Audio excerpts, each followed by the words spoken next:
Hello दोस्तों, स्वागत है आपका अपने चैनल जीवी क्लासेस पर। तो आज हम पढ़ने वाले हैं जो हमारा भूगोल का चैप्टर सेकंड है उसके इम्पोर्टेंट क्वेश्चन। सेकंड का तो हमने पहले अध्ययन कर लिया, तो अब हम पढ़ेंगे हमारा जो अध्याय थर्ड है उसका। तो हमारे अध्याय थर्ड का नाम है जनसंख्या संगठन, जिसमें हम आयु है, लिंग है, क्रियाशील जनसंख्या, उसके बारे में थोड़ा हमें अध्ययन करने वाले हैं। तो इसमें हम पढ़ेंगे लिंगानुपात के बारे में भी पढ़ेंगे, साक्षरता के बारे में अध्ययन करेंगे। तो चलो स्टार्ट करते हैं हमारा लेसन। तो लेसन के अगर स्टार्ट करें तो पहला प्रश्न है कि ग्रामीण क्षेत्र वे होते हैं जिनमें लोग क्रिया में संलग्न होते हैं। ग्रामीण क्षेत्र में अगर बात करा तो सारा ज़्यादा लोग खट्टा ज़्यादा रेवे। तो ग्रामीण क्षेत्र में अगर लालो आप बात करा तो सारा ज़्यादा लोग प्राथमिक क्षेत्र के अंदर रेवे। किसी क्षेत्र के अंदर रेवे? प्राथमिक क्षेत्र के अंदर सारा ज़्यादा लोग निवास करे। प्राथमिक क्षेत्र का मतलब ये हुआ कि जो क्रियाशील कार्य, जिस प्रकार कृषि है, आखेट है, क्षेत्र का नाम आ गया गलती से मुझे, यानी प्राथमिक जगह काम करने वाला है बे लोग रेवे। काम को मतलब है क्या जगह कृषि कार्य करे, यानी सारा ज़्यादा गांव के अंदर किसी काम हुआ तो सारा ज़्यादा लोग जगह संलग्न हुए बे प्राथमिक क्रिया के अंदर संलग्न हुए। तो अगर हम कह सकते हैं कि जो कृषि है ना, या अखेट है, पशुपालन है, मत्स्य पालन, इस प्रकार के कार्य है वो ग्रामीण क्षेत्रों के अंदर होते हैं। तो इसका हमारा आंसर हो जाएगा प्राथमिक क्षेत्र, ऑप्शन नंबर ए। द्वितीयक, तृतीयक और चतुर्थक के नगरीय क्षेत्रों में होने वाले कार्य होते हैं। आगे वाला हमारा जो प्रश्न है, निम्नलिखित में से किसने संयुक्त अरब अमीरात के लिंगानुपात को निम्न किया? तो निम्न यानी इसके लिंगानुपात को क्या किया? कम। कारण क्या है कम होने का? कि इससे जो पुरुष है ना, जो कार्य करने वाले, जिनकी आयु 15 से लेकर 59 वर्ष तक है, वो जो लोग हैं वो सर्वाधिक विदेशों में प्रवास कर गए। तो यहाँ की जो पुरुष प्रवास कर गए तो लिंगानुपात क्या हो गया? यहाँ का कम हो गया, यानी इसलिए यहाँ का लिंगानुपात क्या निम्न पाया जाता है। और सर्वाधिक लिंगानुपात की अगर हम बात करें मित्रों, तो वो पाया जाता है आपका लेटविया देश का। और सर्वाधिक कम यानी न्यूनतम किसका पाया जाता है? तो वो यूए का पाया जाता है, यूईए का, यानी संयुक्त अरब अमीरात का सबसे कम लिंगानुपात पाया जाता है। तीसरा प्रश्न है हमारा कि निम्नलिखित में से कौन सी जनसंख्या के क्रियाशील आयु को दर्शाता है?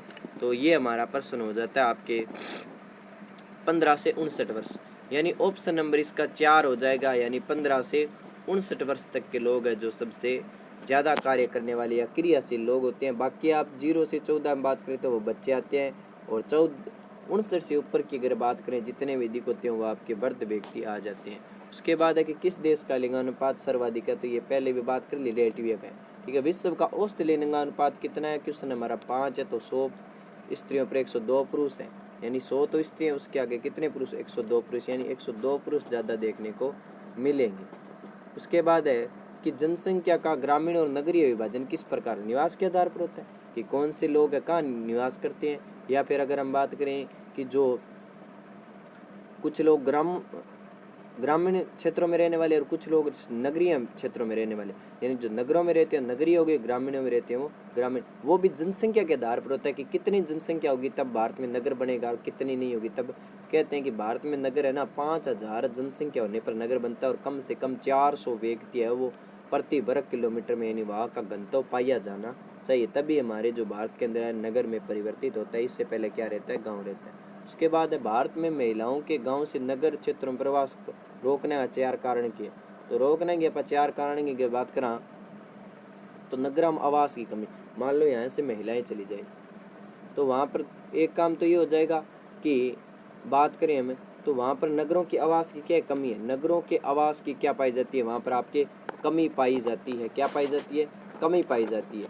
और दूसरे रहन सहन की उच्च लागत। तो वहाँ पर अगर हम निवास रहे हैं ना तो काफ़ी हमें क्या देखने को मिलता है? कारण ये है कि वहाँ पर अगर हम देखें ना तो मामला यही है कि आवास है वो कम ही मिलता है देखने को, यानी रहने की दिक्कत आती है थोड़ी, और तो कोई दिक्कत नहीं आती। ठीक है। रहन सहन की उच्च लागत, रहन सहन की लागत क्या आती है? उच्च, यानी कोई भी वस्तु देख लो हमें मोल ही देखने के लिए मिलेगी। उसके बाद है रोजगार के अवसरों की कमी, यानी रोजगार है जगह बांगे अवसरों ज्ञापन की कमी देख मिले। उसके बाद है सुरक्षा की कमी। अगर आप बात करा तो बटा महिला बाजार के अंदर नगर के अंदर बहुत ही कम सुरक्षा देखने मिले, तो ये भी कारण इसका हो सकता है। यानी ये चारों आपके आंसर हो जाएंगे रोकने के 4 कारण। उसके बाद है जननांकीय विशेषता क्या होती है, 8 नंबर हमारा क्वेश्चन है। तो स्त्रियों और पुरुषों की संख्या क्या निर्धारित करती है, उस क्षेत्र की जननांकीय विशेषता क्या कर सकती है मित्रों, निर्धारित है वो कर सकती है। उसके बाद हमारा क्वेश्चन है कि भारत में लिंगानुपात याद करने का सूत्र। तो ये लिंगानुपात जो याद करने का सूत्र है ना, तो ये आपके सर्वाधिक इंपॉर्टेंट रहने वाला है, ठीक है। इसमें अगर मित्रों बात करें तो ये पूरा का पूरा जो आपका सूत्र है ऑप्शन है, यानी ये आपका इंपॉर्टेंट रहने वाला है, सर्वाधिक क्वेश्चन आने की चांसेस रहती है यहाँ से। यानी लिंगानुपात का सूत्र बताइए, ठीक है। तो ये हो जाएगा आपके लिंगानुपात इक्वल स्त्रियों की संख्या बटे पुरुषों की संख्या और मल्टीप्लाई कर दो 1000 से, तो आपको क्या प्राप्त हो जाएगा, लिंगानुपात वो प्राप्त हो जाएगा, ठीक है मित्रों।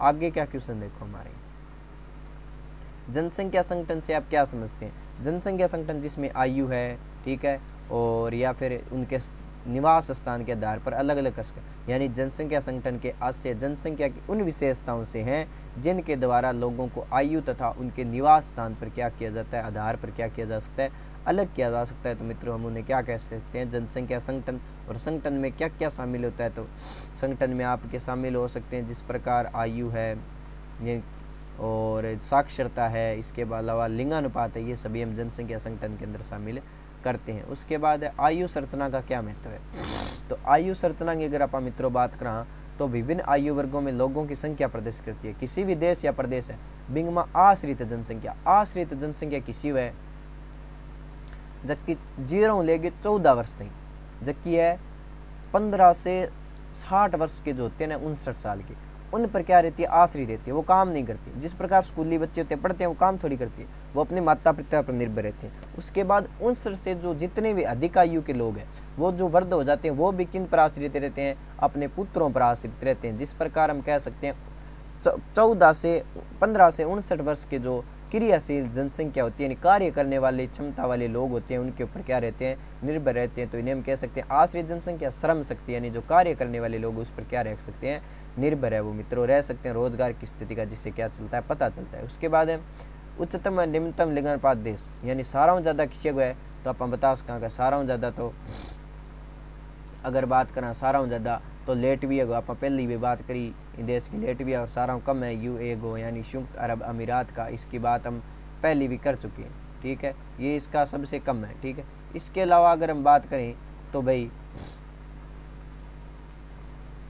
सर्वाधिक लिंगानुपात वाले देश को लिंगानुपात कितना है, यानी लेटविया को अगर सारा ज़्यादा लिंगानुपात है तो वो है कितना। इनकी अगर बात करें तो 100 तो महिला है बट कितना है 85 पुरुष, यानी 8 महिला के ज़्यादा है, यानी महिलाओं की स्थिति यहाँ पर क्या अच्छी है, काफ़ी अच्छी महिलाओं की स्थिति यहाँ पर देखने को मिलती है। कौन से देश में, लेटविया के अंदर है वो महिलाओं की स्थिति अच्छी देखने को मिलती है। और सबसे कम मतलब खट्टा है तो वो आप देख लिया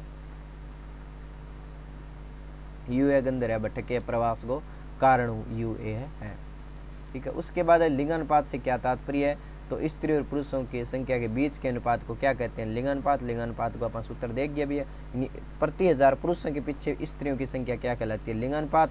और स्त्रियों और पुरुषों के बीच के जो संख्या का अनुपात है उसे हम क्या कह सकते हैं, लिंगानुपात।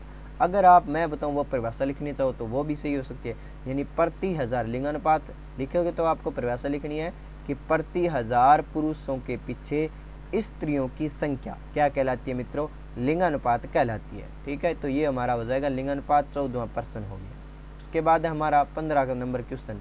तो 15 नंबर अगर मित्रों क्वेश्चन की बात करें तो 15 नंबर आपका क्वेश्चन आ जाता है कि जनसंख्या की आयुलिंग संरचना का अर्थ क्या है। तो जनसंख्या की आयुलिंग संरचना से अभिप्राय की बात करें तो आयु वर्ग में महिलाओं और पुरुषों की संख्या कैसी, यानी कौन सी महिला आयु वर्ग में और कौन से पुरुष किस आयु वर्ग में, उसे क्या कहते हैं, आयुलिंग संरचना कहते हैं। उसके बाद संयुक्त राष्ट्र संघ द्वारा सूचीबद्ध विश्व में देशों में जो लिंगानुपात है वो अनुकूल किन का है, यानी सही लिंगानुपात किस देश का है, यानी कितने देश है वो। तो उन देशों की बात करें तो 139 देश हमें देखने को मिलते हैं, इनका लिंगानुपात क्या है आपके अच्छा पाया जाता है। बाकी क्या है जो बच गए उन देशों का क्या है, थोड़ा प्रतिकूल है, वो अनुकूल नहीं है, बस बात इतनी है, यानी प्रतिकूल पाया जाता है। उसके बाद अगर बात करेंगे 2 देशों के नाम लिखे जिनका आयु लिंग पिरामिड किसके आकार का है, त्रिभुजाकार का है। तो वे देश किस है, नाइजीरिया और बांग्लादेश। कहते हैं कि नाइजीरिया और बांग्लादेश का जो आयु लिंग पिरामिड है वो किस आकार का है, तो वह आपके है बांग्लादेश और नाइजीरिया का त्रिभुजा आकार का है, ठीक है, त्रिभुजा आकार का आपको देखने को मिलता है। उसके बाद अगर बात करें सुंडाकार है या फिर शीर्ष से ऊपर नुकीला है तो वो आपका पाया जाता है जापान का। किसका पाया जाता है? जापान का पाया जाता है। उसके बाद है ग्रामीण नगरीय जनसंख्या में अंतर। तो ये अंतर वाला तो कोई बड़ा मामला नहीं है। तो ग्रामीण जनसंख्या की बात करें तो जनसंख्या का अधिकांश भाग अब गाँव में निवास करता है और अधिकांश भाग नगरों में भी निवास करता है। तो यही मामला है बस, जो लोग नगरों में निवास करते हैं वो नगरीय जनसंख्या और जो लोग ग्रामीण क्षेत्रों में रहते हैं वो ग्रामीण जनसंख्या होगी। बस यही अंतर है, ठीक है। उसके बाद है जनसंख्या पिरामिड क्या है और विभिन्न उदाहरणों सहित बताइए। तो आगे आप पिरामिड की अगर बात करें तो ये हो जाएगा आपके जनसंख्या पिरामिड की अगर बात करें तो जनसंख्या की आयु लिंग व संरचना। जनसंख्या की आयु की अगर 0 से 14 है या फिर खट्टा सारों ज़्यादा बच्चा पाई जाए, खट्टा है काम करने वाले लोग सारों ज़्यादा पाई जाए, खट्टा वर्द लोग है बे सारों ज़्यादा पाई जाए। अन्य जग की चीज़ दर्शावे नहीं, यानी अगर आप पिरामिड बना लिया या पैमानो बना लिया, पैमानो मानस का पिरामिड का जनसंख्या जो दर्शाने वालों जो आप पैमानो मानना बिना पके केस का पिरामिड केस का, यानी आयु लिंग व संरचना को प्रदर्शित करने वाले को क्या कहते हैं? पिरामिड, जनसंख्या पिरामिड की जाता है। और इसे क्या कहते हैं? आयु लिंग पिरामिड के नाम से भी जाना जाता है। किस नाम से जाना जाता है मित्रों? आयु लिंग पिरामिड के नाम से भी जाना जाता है। और जनसंख्या पिरामिड की आकृति क्या करती है? जनसंख्या के पिरामिड को दर्शाती है। जैसे एक आपके विस्तारित जनसंख्या वाला पिरामिड, जो विस्तारित जनसंख्या वाला जो पिरामिड है वो किस देश का है? एक तो बांग्लादेश है और एक मैक्सिको का है। और शिथिल जनसंख्या का पिरामिड एक ही देश का है जो इंपॉर्टेंट रहने वाले आपका ऑस्ट्रेलिया का। किसका है? ऑस्ट्रेलिया का। किंग है ऑस्ट्रेलिया को, ठीक। अगर इनके बाद में आप बात करें कि हासमान जनसंख्या वाला वो जापान का है। शीर्षाकार या सुंडाकार आप बात कर सका तो वो किसी देश को है?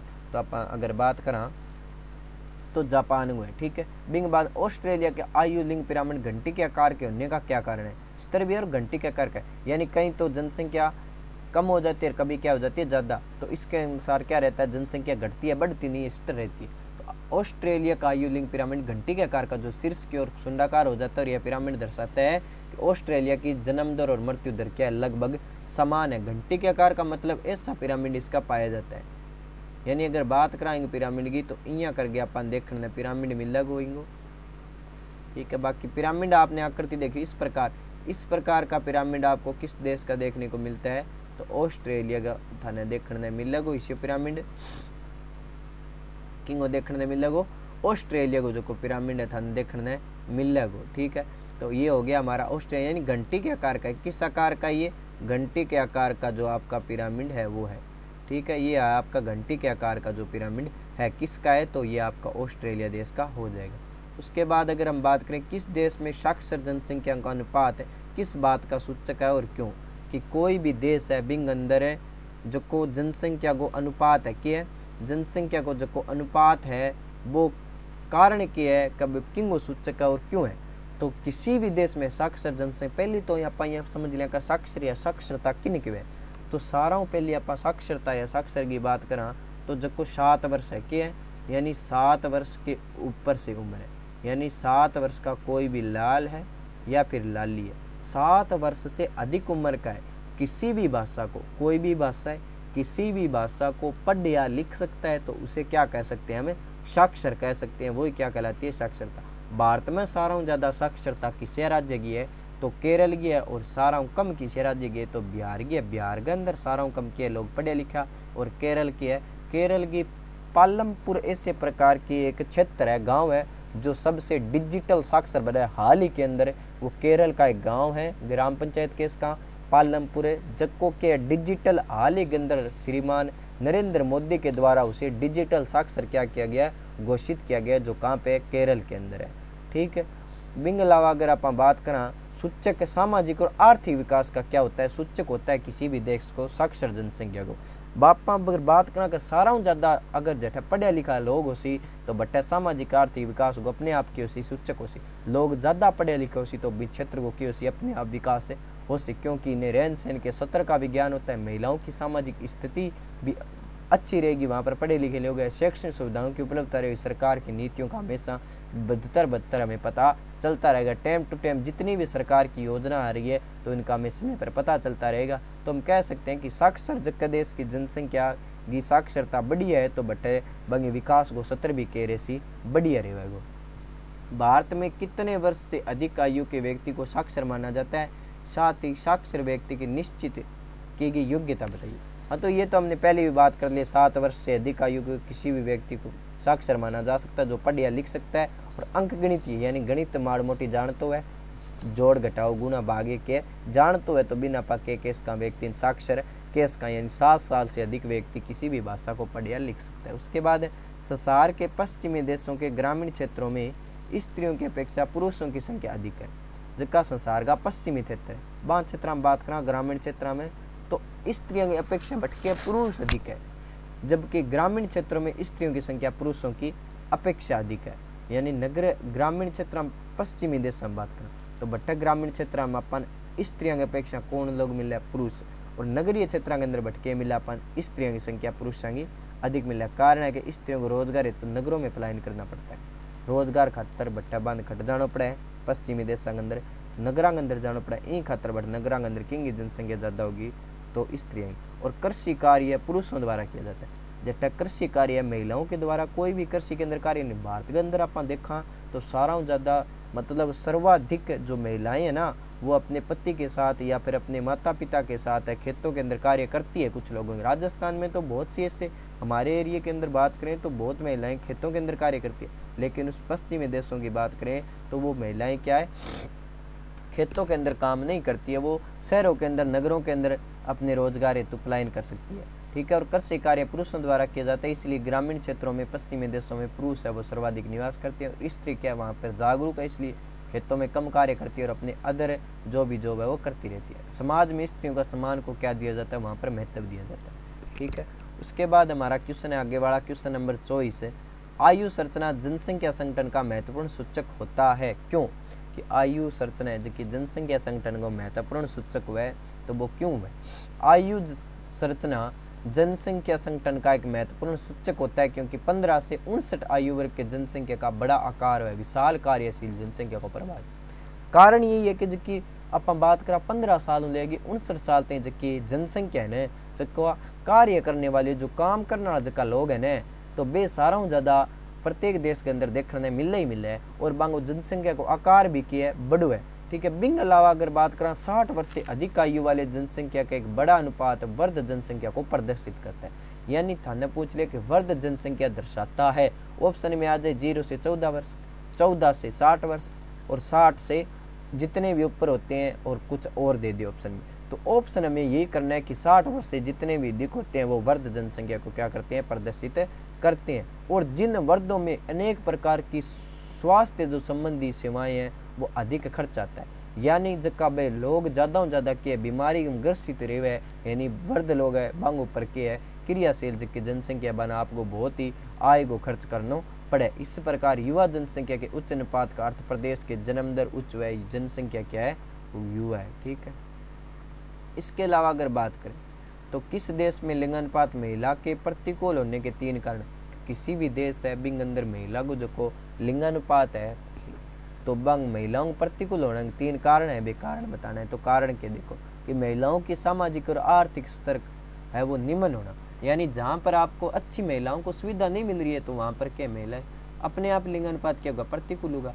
और कन्या भ्रूण हत्या है, कन्या शिशु हत्या, अन्य घटनाओं का होना, ये भी क्या हो सकता है हमारे, यानी इनको सर्वाधिक बढ़ावा दे रहा है। और महिलाओं के प्रति घरेलू उत्पीड़क अधिक घटनाओं को क्या है, मिलना। यही कारण है कि आप अगर देखो तो लिंगानुपात है वो महिलाओं के प्रतिकूल ही पाया जाता है। कारण क्या है, बहुत आप रोजाना न्यूज़ के अंदर देखते हो कि दहेज के लिए अपने पति ने या फिर ससुराल वालों ने मिलकर एक अपनी बहू की हत्या कर दी, तो कारण यही है कि वहाँ पर प्रतिकूल है वो पाया जाता है। ठीक है, प्रजनन के दौरान मृत्यु, जब प्रसव के दौरान क्या कई बार क्या हो जाता है, महिलाओं की मृत्यु हो जाती है, जिससे भी लिंगानुपात हमें प्रतिकूल देखने को मिलता है। तो ये हो गया हमारा क्वेश्चन नंबर 24वां। आगे वाले क्वेश्चन की अगर हम बात करें तो आगे वाला क्वेश्चन है हमारा, जनसंख्या के ग्रामीण नगरीय संगठन का वर्णन कीजिए। तो इसके बारे में मैं पूरा बताना है। तो इसके अंदर क्या है, ग्रामीण नगर में लोग क्यों जावे, आप सामान्य भाषा में बात करें तो ग्रामीण क्षेत्र न छोड़ के लोग नगर के अंदर क्यों जावे, कार बस पूरा का पूरा यही बताना है। तो इसमें सामान्य भाषा में अगर बात करा तो गांव के अंदर रहे तो अपन प्राथमिक क्षेत्र के अंदर अपन सारा ज़्यादा कार्य करना पड़ा है, काम तो अपन ज़्यादा करा लेकिन अपन आय के वह कम हुए, इन खातर अपन नगद वेतन प्राप्त करने के लिए शहरों के अंदर जाते हैं, और शहरों में रहन सहन की उच्च सुविधा मिल जाती है, और दूसरी अगर बात करें तो अपन प्रत्येक चिकित्सा सुविधाएं मिल जाती है, ठीक है, और रोजगार भी हमें समय पर मिलता रहता है, जिसलिए हम क्या जाते हैं शहरों के अंदर निवास करते हैं। तो इसमें हम पढ़ने लेते हैं भाई क्या मामला है इसका। तो जनसंख्या का नगरीय और ग्रामीण विभाजन निवास के आधार पर होता है। यह विभाजन आवश्यक है क्योंकि ग्रामीण और नगरीय जीवन आजीविका और सामाजिक दशाओं एक दूसरे से भिन्न होता है। यानी ग्रामीण और नगरीय जीवन की अगर आजीविका की बात करानी तो एक आजीविका भी रहन सहन की जो संस्कृति है, अपना खान पान है, वो भी ग्रामीण और नगरीय क्षेत्रों के मिलेगो अपन अलग अलग मिलेगो, ठीक है। ग्रामीण क्षेत्र के अंदर बात करें तो आप हर टाइम यानी रोजाना आप सब्जी बिना अदर कोई एक्टिविटी यानी अपने घरे भी कई इसी सब्जी बना के खास काम, लेकिन बाजार के अंदर ऐसा नहीं होता है। जी सामान्य भाषा में बाड़ी भाषा में अगर बात करें तो गांव के अंदर आप रेवा नहीं तो क्या छाँव कड्डी बना खास का, लेकिन आपने छा मांगी मिल जाए, लेकिन बाजार के अंदर नगरा के अंदर के छा मोल मिल जाए खातर कड्डी बनाना भी के वह बहुत बड़ी बात वह। तो के आजीविका की सामाजिक दशाएं बैठे अलग अलग देखने मिले। बिंग अलावा अगर आप बात करें तो क्या ग्रामीण और नगरीय क्षेत्र में आयु लिंग संगठन और व्यवसायिक संरचना जनसंख्या घनत्व और विकास के सत्र भी क्या होते हैं अलग अलग होते हैं। लोग कोई तो प्राथमिक क्षेत्र में ग्रामीण और जो नगर होते हैं उनमें द्वितीयक और तृतीयक क्षेत्र में लोग क्या होते हैं क्रियाशील होते हैं। सामान्य रूप से ग्रामीण क्षेत्र वे होते हैं जो लोग प्राथमिक क्रिया से जुड़े थे, ये बात कर ली। और जिनमें से और नगरीय क्षेत्र वो होते हैं जिनमें अधिकांश जनसंख्या कैसी होती है, यानी अधिकांश जनसंख्या की अगर आप बात करें तो सारा ज़्यादा जनसंख्या के अंदर गैर कृषि कार्य के अंदर होती वो की होती नगरों से। यानी भारत में इनको अनुपात कितना है, यानी नगर किसी क्षेत्रों से जगह को अनुपात 75% है, नहीं भी के है 75% जनसंख्या है जबकि की होनी चाहिए गैर कृषि कार्य में लागेड़ी होनी चाहिए वो की होती नगरों से। जट्टा की जनसंख्या 5000 ज़्यादा है और इसके अलावा 400 व्यक्ति प्रति वर्ग किलोमीटर यानी घनत्व पाया जाता है, वही भारत के अंदर क्या माना जाता है मित्रों नगर माना जाता है। और जहाँ पर 75% है जबकि जनसंख्या बाकी होनी चाहिए गैर कृषि कार्य में लागेड़ी होनी चाहिए। बिंग अलावा अगर आप बात करें तो क्या विश्व के पश्चिमी देशों में ग्रामीण क्षेत्रों में स्त्रियों की अपेक्षा पुरुषों की संख्या अधिक है जबकि स्त्रियों की संख्या पुरुषों से अधिक है, ये बात हमने पहले पढ़ ली। इसके विपरीत एशिया महाद्वीप के नगरीय क्षेत्रों में ग्रामीण क्षेत्रों में पुरुष प्रवास होता है, ग्रामीण क्षेत्रों में प्रवास जबकि कारण अधिकांश नगरीय क्षेत्रों में पुरुषों की संख्या महिलाओं से अधिक है। पुरुषों की संख्या व महिलाओं के अधिक है क्योंकि बैठे रोजगार मिलने खातर लोग गाँव छोड़ के जब बाजार में जाए। और ग्रामीण क्षेत्रों में पुरुषों की तुलना के महिलाओं की संख्या अधिक मानी जाती है क्योंकि महिलाएं जगह ज़्यादा से ज़्यादा गृहिणी के अंदर कार्य करती रहे या फिर आपको खेत में माड़ा मोटो जो काम है वो करती रहे, यही खातर महिला तो प्रवास को करें। महिला को प्रवास करने का एक मुख्य कारण है विवाह, विवाह के दौरान वो क्या कर सकती है प्रवास, इसके अलावा प्रवास नहीं करती। पुरुष है वो अपने काम के लिए एक जगह से दूसरी जगह जाता रहता है। उसके बाद है व्यावसायिक संरचना की विवेचना की। व्यावसायिक संरचना की अगर बात करें मित्रों आप लास्ट प्रश्न है हमारा व्यावसायिक संरचना का। तो व्यावसायिक संरचना की अगर आप बात करें तो व्यावसायिक संरचना के अंदर अपन देखा तो व्यावसायिक संरचना का मामला यही है कि व्यावसायिक संरचना 15 से 59 आयु वर्ग में स्त्री और पुरुषों की कार्यशील जनसंख्या विभिन्न प्रकार की सेवाएं उत्पन्न करती है। यानी 15 लेगी 59 साल तक जिसका लोग वह बे अपन सारी सेवाएं उपलब्ध करा सके, अदर कोई अपन व्यक्ति उपलब्ध को करा सके। जो प्राथमिक क्षेत्र है बिंग में अंदर कार्य करे कृषि वानिकी थारो, ठीक है, मछली पालन है खाद्य, ये सब कार्य इसके अंदर होते हैं।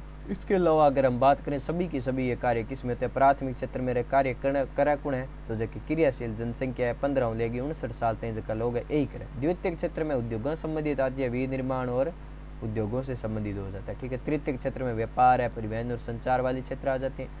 चतुर्थ क्षेत्र में अगर बात करें अनुसंधान IT क्षेत्र आ जाए, प्रौद्योगिकी और वैचारिक विकास आ जाए। पंचम में जिसका विशेषज्ञ निर्माण करता है, परामर्श देता है, जिसका तृतीय और चतुर्थ ने बताया यानी आप ये करो आप ये करो आप ये करो, वो मामला आपके पंचम क्षेत्र के अंदर आ जाता है। ये हो गया।